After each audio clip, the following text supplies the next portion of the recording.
Tengo un problema, o uno de tantos. Es más fuerte que yo mi frustración de, por el momento, no haber realizado el doctorado en filosofía. Ningún doctorado de Derecho, de Ciencias Jurídicas, ni nada de filosofía. Pero bueno, por eso vamos a ver un poquito de filosofía. Sobre interpretación de la ley, sobre interpretación del derecho. Una parte de notas sobre lenguaje y derecho. ¿Sí? Escrito por el gigante Genaro Carrió. ¿Sí?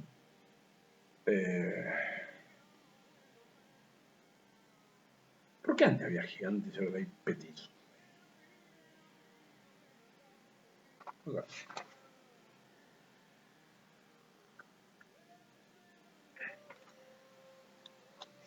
¿Le damos? ¿Le damos duro y parejo? Segunda parte, sobre la interpretación en el derecho. El lenguaje jurídico y el lenguaje natural. Tesis.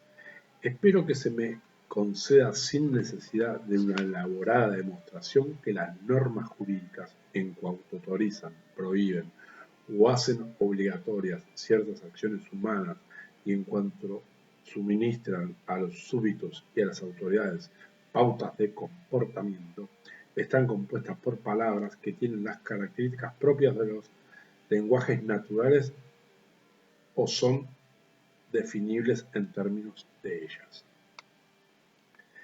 Eso no es una circunstancia meramente accidental. Tampoco debe ser vista como un defecto grave ni como una insuficiencia remediable de la técnica de control social que llamamos derecho. Técnica de control social que llamamos derecho. Esto no era en el pecho, ¿eh? El uso eficaz de esta técnica reclama que las reglas jurídicas sean comprendidas por el mayor número posible de hombres. La función social de derecho se vería hoy sinceramente comprometida si aquellas estuvieran formuladas de manera tal que solo un grupo muy pequeño de iniciados pudiese comprenderlas.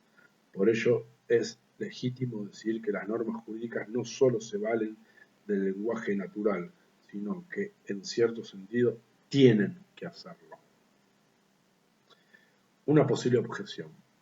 Frente a lo que acabo de decir, se podría replicar que desde tiempos muy lejanos los juristas vienen elaborando un lenguaje especializado, compuesto de términos que no forman parte del lenguaje natural, y que esas palabras técnicas susceptibles de definición precisa se han incorporado a las leyes y demás normas escritas.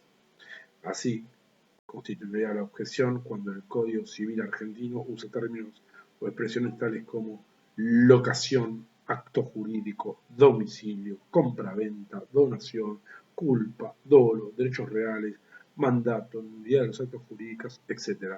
Está valiéndose de palabras o expresiones que tienen altísima precisión. Esto es, de fórmulas verbales cuyos criterios de aplicación son de una nitidez equivalente a la que poseen los criterios de aplicación de palabras o expresiones tales como esfera, pentágono, triángulo isósceles, tetraedro, etc. Esa convicción inspira algunos desarrollos hechos por Sebastián Soler en su libro Fe en el Derecho, otro, Soler, y la interpretación de la ley.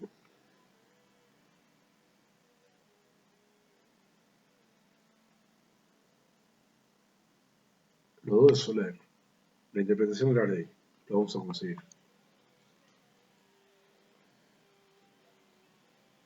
Saben que es Soler, por lo que fue. En el primero se lee que el comportamiento del derecho guarda relación con las matemáticas en dos sentidos, por la forma en que se constituyen los conceptos jurídicos que integran las normas y por la manera en que recíprocamente juegan. El contenido del concepto jurídico es pues exactamente el que el legislador le ha acordado, y en esto la semejanza entre la clase de conceptos y los conceptos matemáticos es profunda. Entre el concepto de hipoteca y el de triángulo existe la coincidencia de que ambos están constituidos por un número limitado de elementos puestos. En la interpretación de la ley, Soler repite, la relación que efectivamente guarda los conceptos jurídicos con los conceptos matemáticos, especialmente con las figuras geométricas, consiste en que ambos son conceptos dados opuestos por hipótesis integrados, además, por un número determinado de elementos necesarios. A continuación, da el siguiente ejemplo. Si hay un acuerdo para transferir el dominio de una cosa mediante un precio, hay compraventa. Si suprimimos el precio, hay donación. Si en vez de la cosa suponemos un crédito, hay cesión. Si no hay acuerdo, sino engaño, hay estafa. De aquella primera definición no podemos tocar nada, según se ve, sin que la figura se desmorone, como cuando a un triángulo le quitamos un lado. Esta comparación, en el mejor de los casos, es engañosa. Sugiere que las palabras y las expresiones jurídicas tienen la misma precisión que las palabras que usa el geómetra para aludir a sus objetos construidos. Si fuera correcta, refutaría mi afirmación de que las normas se valen de un lenguaje que tiene básicamente las mismas características que los lenguajes naturales. Sostengo que no lo es, que la objeción que me ocupa no tiene sino una fuerza aparente. Veamos por qué. Contrarréplica. Es verdad que los juristas se han esforzado por crear un lenguaje de cierto modo artificial, de contornos más precisos para alcanzar un mayor rigor expositivo. Esa terminología especial se ha incorporado a las normas jurídicas, por lo menos en algunos sectores, por ejemplo el derecho civil. También es verdad que las palabras tales como capacidad, menor, heredero, domicilio, y en boca de un jurista y de un contexto jurídico tienen por lo general mayor precisión que en boca de un lego y un contexto de lenguaje cotidiano. Es innegable que dominar como palabra jurídica tiene contornos más definidos que la palabra coloquial donar, que regalar, que pagar. En el lenguaje de los juristas no significa lo mismo que pagar. En el habla del hombre de la calle, que constituto posesorio no significa absolutamente nada para este último, etc. Podemos conceder todo esto sin dificultad y seguir sosteniendo con firmeza que existen diferencias fundamentales entre el lenguaje de los juristas y un lenguaje formalizado. El primero no es sino una forma menos espontánea y menos imprecisa del lenguaje natural que muchos juristas usan con la pretensión consciente o no de estar usando un lenguaje absolutamente riguroso. No puedo desarrollar aquí este tema con la extensión que merece. Me limitaré a señalar algunas pocas cosas. A. No es verdad que los términos y los conceptos jurídicos se asemejen a los de la geometría en que unos y otros están integrados por un número determinado de elementos necesarios que no se pueden tocar sin que la figura jurídica geométrica se desmorone. No es cierto que las llamadas figuras jurídicas sean purísimos perfiles indeformables. Tomemos por ejemplo la palabra compraventa. No discutimos que para que ella sea aplicable a una cierta transacción tiene que haber precio. Pero si se me permite el giro, ¿cuánto precio? Porque si la cantidad de dinero prometido a cambio de una cosa es significativamente en relación a esta, los juristas dirán sin duda que hay donación encubierta de la cosa, y no una compraventa. Si el valor de dinero es desproporcionalmente mayor a la cosa, dirán que ha habido una donación encubierta del dinero, y no una compraventa. ¿Por dónde pasa la línea si es que tal línea que separa las compraventas genuinas de las donaciones encubiertas?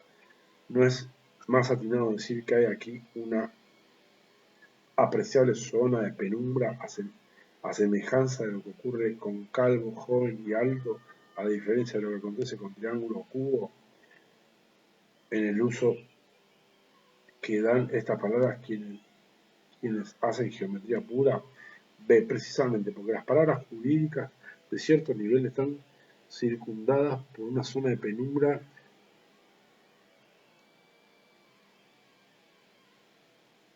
porque las palabras jurídicas de cierto nivel están circundadas por una zona de penumbra. No son insólitos los casos marginales o dudosos. Los juristas los enfrentan con vacilación. No saben si asignarles un lugar en alguna de las figuras reconocidas que simultáneamente los reclaman y los rechazan, o remitirlos al cajón desastre de las instituciones atípicas, innominadas o sui generis. Nada de esto ocurre en la geometría.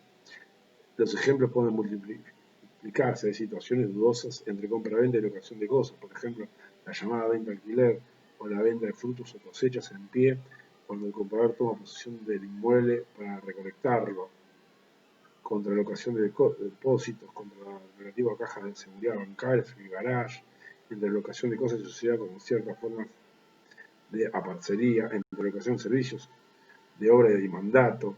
¿Cuántas reformas puedo ordenar en el traje de semiconfección que he comprado sin que la compra se transforme en una locación de obra?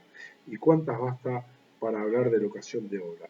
¿Hay algún criterio único, alguna suma o disyunción finita de criterios que sean condición necesaria y suficiente para decir que en un caso hay relación de dependencia y que por lo tanto no hay locación de obra sino locación de servicios? C. La complicación de las situaciones de hecho desborda las clasificaciones tradicionales. Ello ha impulsado a los juristas a ocuparse con creciente interés de problemas como los que se examina bajo el rótulo de contraatípicos.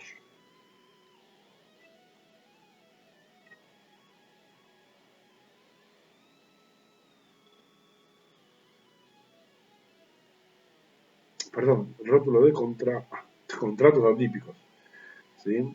Por más que los juristas vuelvan su atención a las nuevas estructuras de derechos y deberes, las necesidades y deberes que las necesidades cambiantes y el ingenio humano crean día a día y se afaenan para rotularlas, contratos de edición, de exposición, de filmación, contrato deportivo, etcétera, para exponer sus características centrales, aquellas mismas necesidades y esa misma inventiva irán elaborando nuevas estructuras atípicas, frente a las cuales resultará siempre insuficiente el arsenal terminológico y conceptual de los juristas.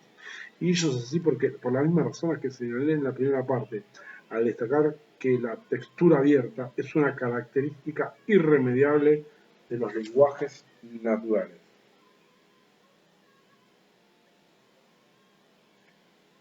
La textura abierta. No olviden eso.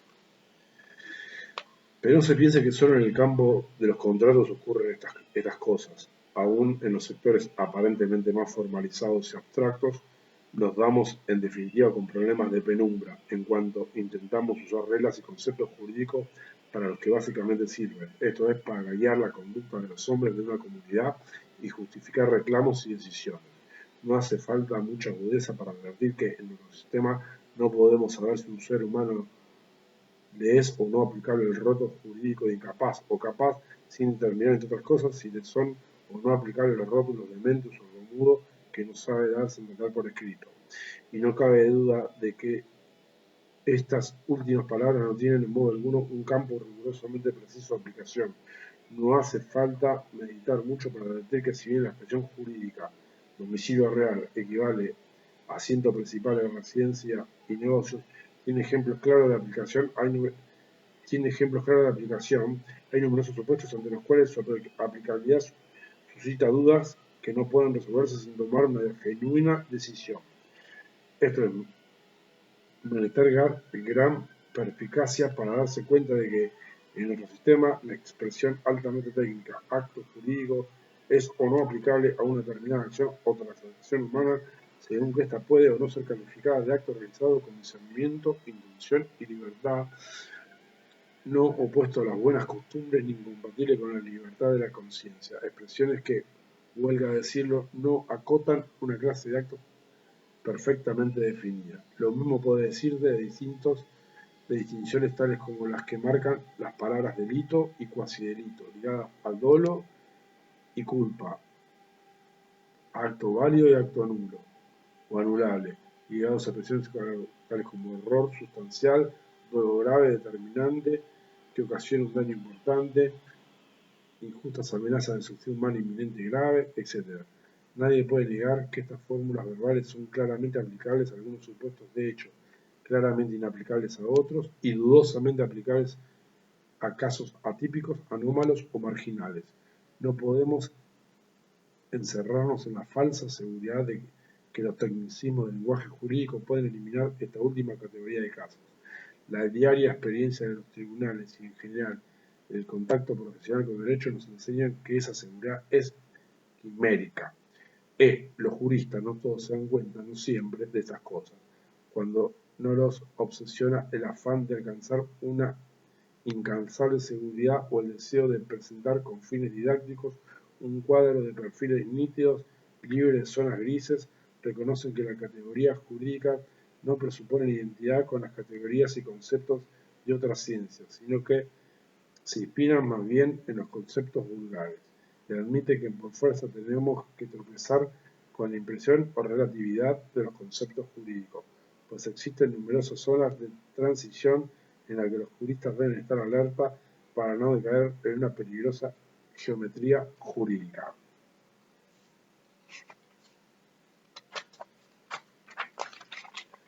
Los juristas advierten entonces que las clasificaciones jurídicas, incluso algunas tan básicas como la división entre derechos reales y personales, constituyen un intento de agrupar distintos fenómenos según caracteres que no se dan en forma aislada, sino en una gran variedad de matices y combinaciones, por lo que necesariamente debemos contentarnos con criterios aproximativos y flexibles.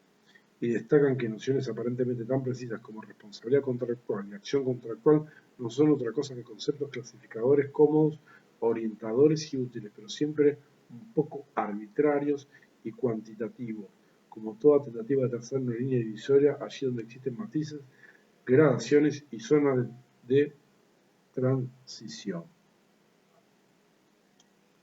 Podemos afirmar en conclusión que el lenguaje jurídico tiene básicamente las mismas características que los lenguajes naturales, sin agregar a continuación en forma esquemática algunas consecuencias que cabe extraer de ello. Y por hoy vamos a terminar con esta hermosa y bella obra de Genaro Carrión. Seguimos con casos típicos y casos marginales. Ahora voy a buscar el libro solar. Chao.